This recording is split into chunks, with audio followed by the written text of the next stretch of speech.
If you're in your 50s and you think you're doing okay for retirement, this might be uncomfortable. Because the number most people think they need is way lower than reality. And once you see the real math, it's hard to unsee it. When I first ran these numbers, I honestly had to sit down for a second. I couldn't believe it. I thought I messed something up. But nope, this is where a lot of people actually are. So let's talk about the one question that probably keeps more people up at night than almost anything else. How much money do you actually need to retire? Not the hopeful number. Not the I think I'll be fine number. The real one. And for the average middle-class American, the answer is pretty brutal. So let's get into it. Imagine this for a second. You're 55 years old. You've been saving what you can your whole life. Not perfectly, but consistently. You log into your 401k, and you see a number that doesn't look terrible. Maybe around $200,000. And you feel okay. Not rich, but not panicked either. Like, hey, I'm doing something right. This is usually where people stop thinking about it. You see the number, you feel decent, and you move on. But this is exactly where things quietly start to go off the rails. Because then you do the real math. What it actually takes to retire at 65. And keep your lifestyle.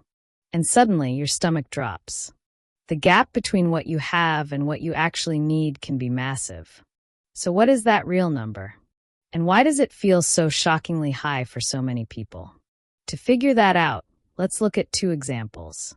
These two people represent a huge portion of the American middle class. And they're both in the final stretch toward retirement. First, let's meet average Alex. Alex is 55 years old. He earns about $90,000 a year. His family spends roughly $60,000 of that. He's worked hard. He's been responsible. And over the years, he's managed to save about $200,000. Now let's meet comfortable Chris. Same age, but he earns double, about $180,000 a year. His spending is higher too, around $110,000. And he's saved double the amount, $400,000. At first glance, Chris looks way ahead. So you'd naturally think, Chris is going to be just fine. Let's find out. Alex wants to retire in 10 years, when he turns 65. And his goal is simple. He wants to keep his current lifestyle. But the first thing we have to deal with is inflation. The quiet wealth killer. Alex's $60,000 lifestyle today, in 10 years, costs closer to $80,000 a year. That's an extra $20,000 annually just to stay in the same place. Now, Alex will get some help from Social Security.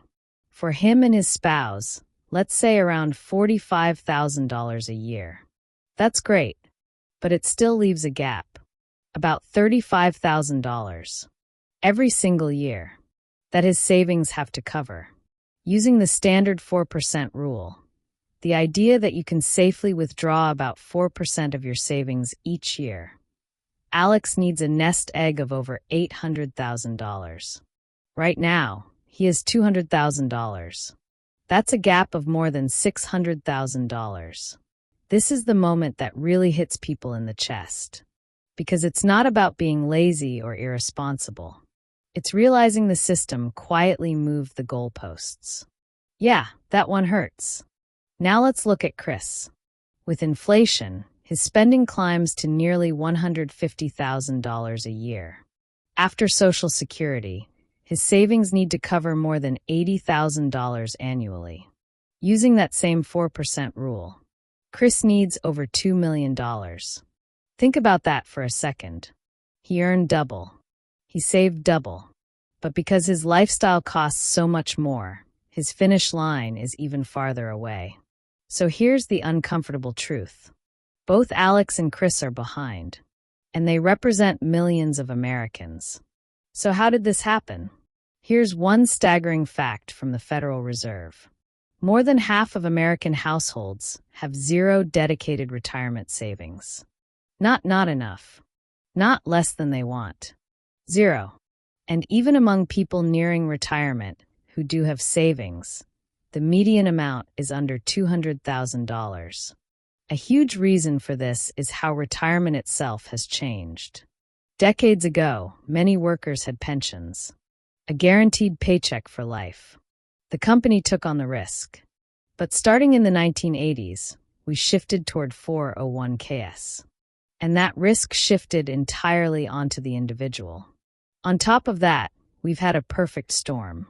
Inflation crushing household budgets, housing and healthcare costs exploding, and many people starting to save too late to fully benefit from compound growth. So yeah, the numbers look grim. But before you completely give up, there is a more realistic way to think about retirement. It's called the 80% rule. The idea is simple. Most people don't need 100% of their pre-retirement income once they stop working. Why? Because some major expenses disappear. You're no longer saving for retirement.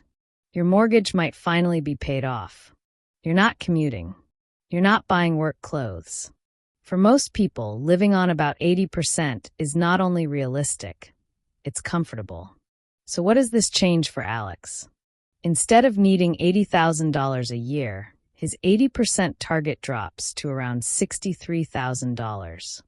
After Social Security, his savings only need to cover about $18,000 annually. That drops his total savings goal from over $800,000 to about $430,000. That's a massive difference. To close that gap, Alex would need to save roughly $600 more per month. Is that easy? No, but it's not impossible anymore. And the 80% rule helps Chris too. His annual need drops to about $120,000. And his total savings goal falls from over $2 million to around $1.4 million. Still a big number, but finally realistic. So knowing the numbers is one thing. But what can you actually do about it? Let's break it down into 5 practical steps. First, run your own numbers. Use a retirement calculator. Get your real target.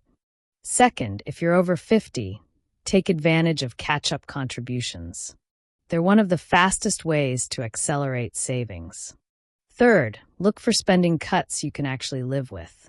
Subscriptions you forgot about. Eating out one less time per week. Fourth, consider working just a little bit longer. Every additional year dramatically improves your situation. And finally, talk to a fiduciary financial advisor. Someone legally required to act in your best interest. Before we wrap up, there's one last idea that really matters. When you look at Alex and Chris, who actually wins? It's not about income. It's about spending. Chris earns twice as much as Alex. But because his lifestyle is so expensive, he needs far more than twice the savings. The person who controls lifestyle inflation is often in the strongest position, regardless of income. At the end of the day, it comes down to one simple choice. You either make smaller sacrifices now so you can retire on your terms, or you keep your lifestyle today and make much bigger sacrifices later. That's the trade-off. I'm not saying that choice is easy. I just think it's better to see it clearly now than be forced into it later.